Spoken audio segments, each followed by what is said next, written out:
My primary concern throughout my life has been my physical appearance. I don't fit the typical image of a knight in shining armor that many women dream of. Standing at an average height, I'm a simple guy with minimal body fat. My features, like my broad nose and deep-set, squinty eyes, don't exactly add to my charm. Though I'm fortunate to have all my teeth and hair, it doesn't elevate my overall appeal. Working as a heavy equipment operator, I keep my sandy hair trimmed short for practicality. It's easier to maintain and keeps out of my face. Despite my perceived shortcomings, I consider myself lucky to have found a woman to share my life with. Grace, while not conventionally stunning, was perfectly beautiful to me. Standing at 5'2", she was petite compared to me. She embraced my quirks and teased me affectionately, creating an atmosphere of comfort and acceptance in our relationship. We tied the knot early in life and were blessed with 2 children, 16-year-old Dave and his younger sister Monica. Thankfully, they inherited more of their mother's looks than mine. Both kids were bright and well-behaved, filling me with pride as a father and adding to the contentment of our family life. I was employed by my Uncle Henry, working as a heavy equipment operator in what amounted to a family-run enterprise. While Uncle Henry was the one overseeing operations, the rest of us received salaries and put in as many hours as possible. At the end of each year, any profits not earmarked for new equipment were divvied up among the family members, a setup that suited us well. Meanwhile, Grace found employment at a small company specializing in property appraisals for banks and investment firms. Although she wasn't directly involved in the appraisal process, she handled various clerical tasks such as typing, filing, and data entry. Life was comfortable, and I should have been content with that. However, it was a seemingly insignificant incident that sparked a chain of unsettling thoughts. I happened to notice what looked like a hickey on my wife's neck. Normally, I would have playfully teased her about it, but this time, for some inexplicable reason, I held back.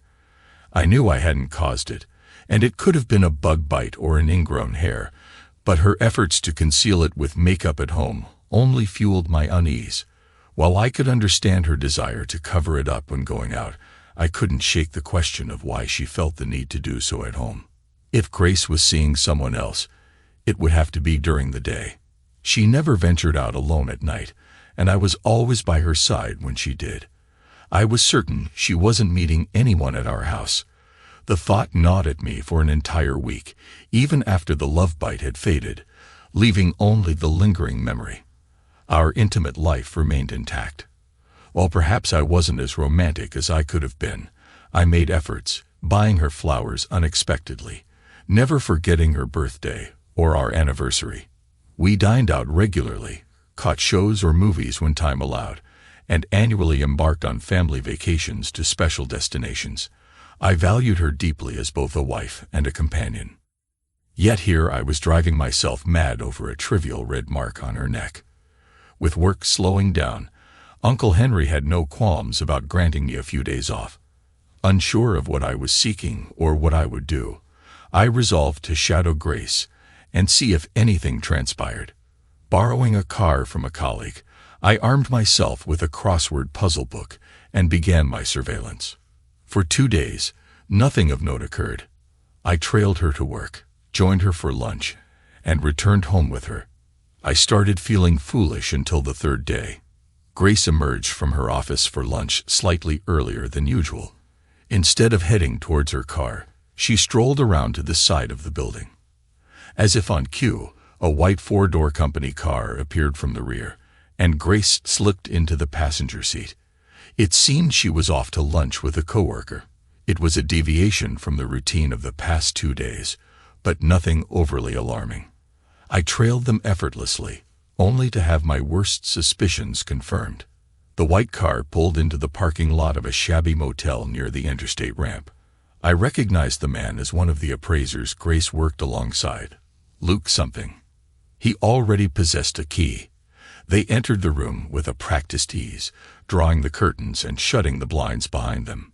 Luke, considerably younger than Grace, possessed a striking appearance that added to my dismay. Regrettably, I hadn't planned beyond this point. Uncertain of my next move, my emotions overwhelmed reason. I contemplated waiting until Grace returned home that evening to confront her, but impatience won out. Exiting my car, I made my way to the motel door. The building, an older establishment, featured wooden door frames that, despite any safety latches, seemed susceptible to a well-placed shove. Roughly 10 minutes had passed since they entered the room. I halted a passing housekeeper, urgently instructing her to dial 911. Initially bewildered by my request, she promptly reached for her phone. I decided to grant them another 5 minutes before considering more forceful action, though my patience waned after only 2. I crashed into the door with all my might, using my right shoulder as a battering ram. The safety lock buckled under the force, causing the hinges to rip out of the wall. The door thundered to the ground with a deafening crash, startling Grace and her lover. They lay naked in the bed, and before he could even react, I seized him by the neck. The sight of my wife entangled with another man sent me into a rage beyond comprehension. It was his fault, knowing she was married, and hers for the same reason. Fury consumed me entirely. My wife had never witnessed such violence from me before. Luke faltered under the initial onslaught, unable to move or catch his breath. I took my time, methodically delivering blow after blow. Amidst the chaos, Grace pleaded for me to stop, even attempting to intervene at one point. In the heat of the moment, my elbow inadvertently struck her mouth as I recoiled from a strike. She went flying across the room, and then everything went dark. When I came to, I found myself handcuffed in the back of a police cruiser. EMCs wheeled Luke out on a gurney, and Grace stood by the ambulance, her lip being tended to with a motel sheet wrapped around her. As she caught sight of me in the cruiser, she burst into tears. A female police officer escorted her back into the room as the police car pulled away from the motel parking lot. I didn't contest the charges or request a lawyer or trial.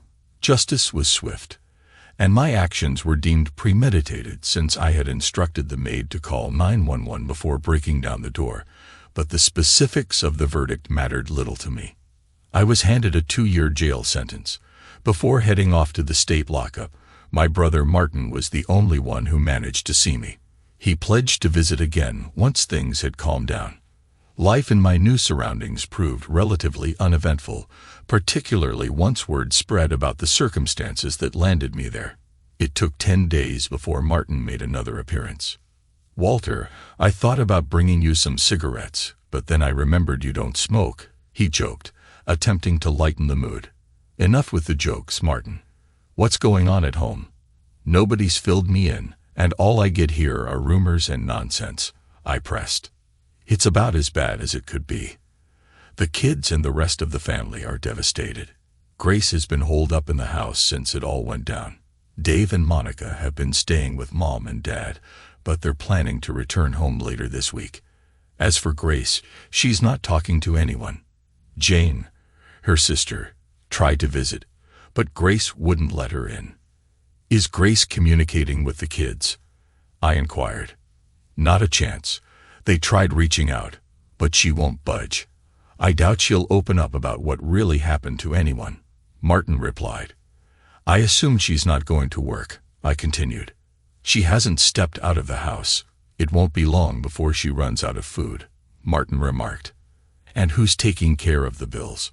I probed further. "I'm not sure. I'll ask Dave to look into it later this week. Monica's determined to get back home, one way or another," Martin explained. "What about the guy?" I asked. "His name's Luke Rivera. He's still in the hospital and might be there for a couple more weeks," Martin answered. "What? All I did was give him a rough beating. Why is he still in the hospital?" I reacted. "You really did a number on him, Walter. Multiple injuries and fractures. He's on a liquid diet and has some eye issues," Martin replied. "I guess I lost control," I conceded. "It seems that way," Martin agreed. "I think I need to talk to the kids. Can you bring them next time you visit?" I requested. "Sure thing," Martin agreed before leaving. After Martin departed, I compiled a list of tasks based on what he told me about Grace's situation. I felt a sense of responsibility to ensure the household continued to function smoothly, at least until the kids finished school. 5 days later, Dave and Monica arrived. Sans Martin. "Where's your uncle?" I inquired. "He had to work. I picked up Mum's car from her office, and we decided to drive up here ourselves," Dave answered, visibly proud of himself. "Why was Mum's car at the office?" I questioned. "It's been there since the day you were arrested. Mom never retrieved it. She hasn't driven or left the house since," Dave explained. "Is she okay?" I inquired, concern etched on my face. Monica shook her head, her gaze lifting. "No, she's not talking and just seems lost. She won't respond to questions and refuses to answer the phone. The answering machine is full," she relayed. "Do you two want to stay with your grandparents, or will you be okay at home?" I asked, worried about their well-being. "I think we'll manage, Dad. We just need to establish some sort of routine," Dave assured me confidently. I felt a sense of relief seeing my children taking charge of the situation. Over the next hour, we brainstormed various strategies for managing their situation, and I offered my assistance where possible. Still receiving my salary, I proposed setting up autopay for all the utility bills. I advised Monica to retrieve her mother's ATM card, enabling them to access cash and use it as a debit card for other expenses. Dave agreed to handle yard work and vehicle maintenance, while also assisting Monica with household chores and cooking. Apparently, Grace was still capable of caring for herself, but had withdrawn from social interaction entirely. Monica mentioned her mother's newfound compulsion for cleanliness and home organization, though it remained unclear whether this was a positive or negative development. Before departing, I instructed Monica to convey to her mother my desire to discuss what had transpired. Monica expressed doubts about Grace's willingness to engage, but she promised to make the effort. Despite Monica and Dave's persistent attempts, Grace never visited me in prison, nor did she call or write. Their efforts to reach her proved futile, even with the involvement of Grace's sister Jane. 6 months elapsed with no clarity or explanation from my wife. Regular visits from Dave, Monica, and Martin provided some solace, although a few colleagues taking a day off to jest at my expense added a peculiar twist to the routine. Within a fortnight of Luke Rivera's injury, his wife served him with divorce papers. He found himself in a dire financial predicament, burdened with child support, alimony, and mortgage payments. Following his discharge from the hospital, Luke was transferred to a rehabilitation center. As his medical bills surpassed his insurance coverage, he opted to sue me, a legal labyrinth I struggled to comprehend. Fortunately, Uncle Henry intervened. In a matter of days, our company lawyer countered with lawsuits against Rivera for alienation of affection and against the company where Rivera and Grace were employed. The lawyer's adept maneuvers led to a sudden dissolution of all legal proceedings on both sides. Though I didn't receive any compensation, I also avoided any financial liabilities. 3 months later, the domestic scene remained unchanged. Dave had completed his schooling and enlisted in the Air Force, set to depart in a month's time.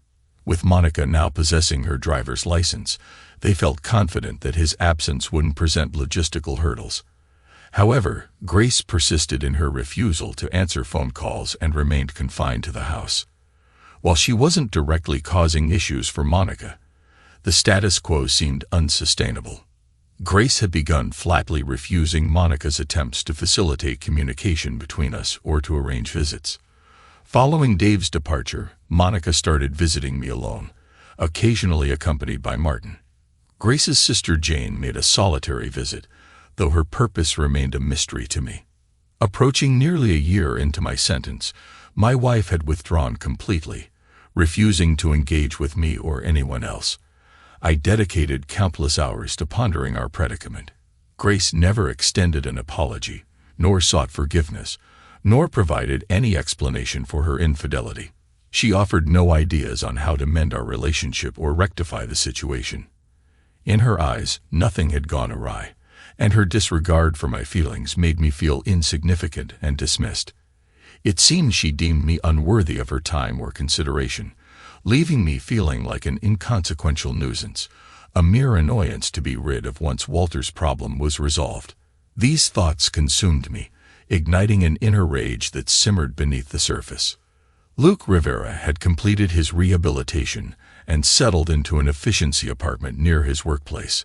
According to Martin, he walked with a limp and exhibited a twitch in his right eye, evoking a twinge of sympathy for me, until Monica shared unsettling news. During Grace's shower, Monica sought out Midol from her mother's purse and stumbled upon a prepaid cell phone concealed at the bottom. It contained only one program number. Monica meticulously recorded both the phone's number and the stored contact. The revelation was disconcerting. While reconciliation with Grace seemed increasingly unlikely given our circumstances, the notion of her maintaining contact with Rivera ignited a surge of fury within me. 2 weeks later, an announcement came. 127 of us would receive early release, and my name was among them. I had navigated my time in jail without incident, secured employment for my release, and carried the status of a first-time offender. It felt like an extraordinary stroke of luck. Martin and Monica arrived to fetch me, and I made the decision to resign at my parents' home for a while, giving Grace time to adjust to my presence. However, this precaution turned out to be unnecessary. Grace had vanished. For the first time in a year, she left the confines of our house without a word or a note, taking most of her belongings with her. It spared me from confronting her about her infidelity again, or rather, she avoided facing me. I looked forward to hearing her explanation, although I doubted she would offer one, given her previous silence on the matter. I also learned that Luke Rivera had abruptly quit his job that same week, which struck me as intriguing.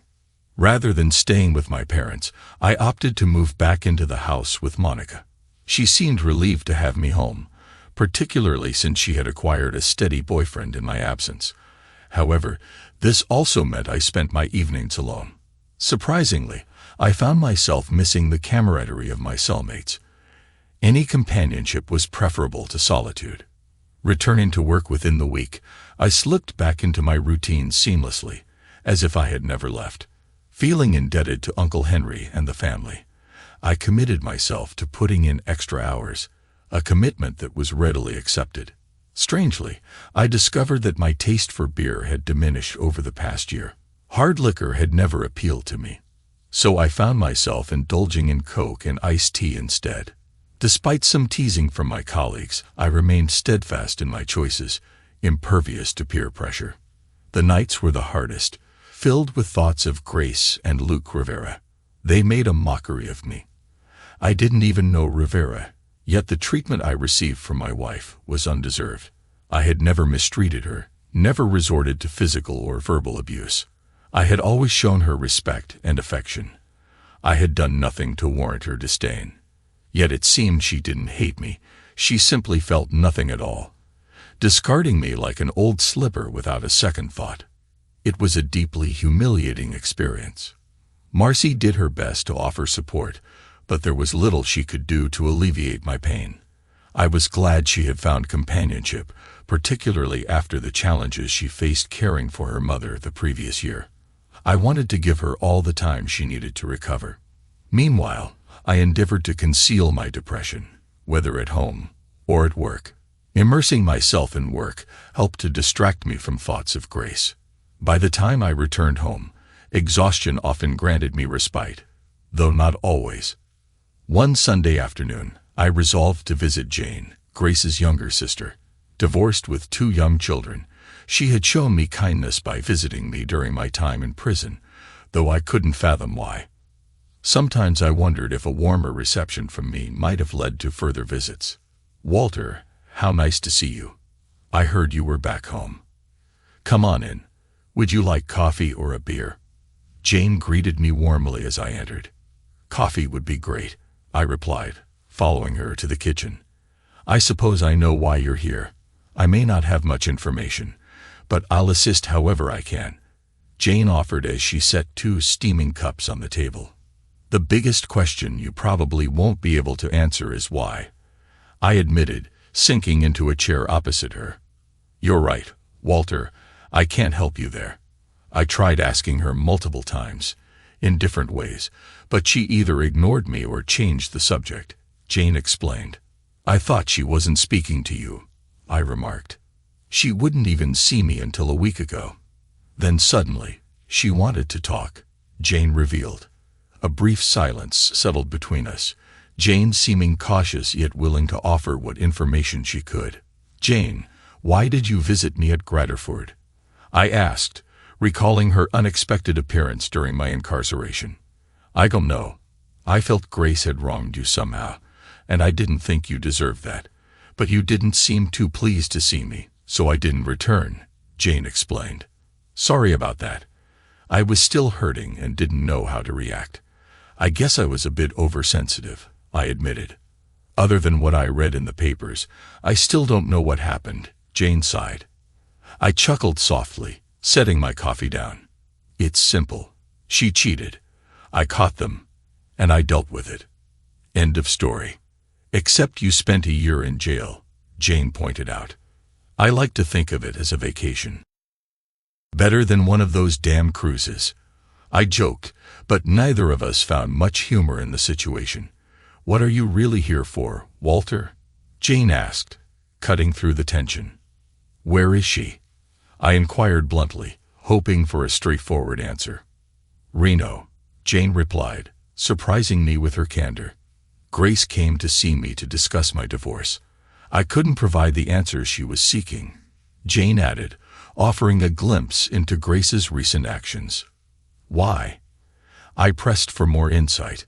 She's seeking a divorce that will allow her to sever ties with you completely without any direct contact or interaction.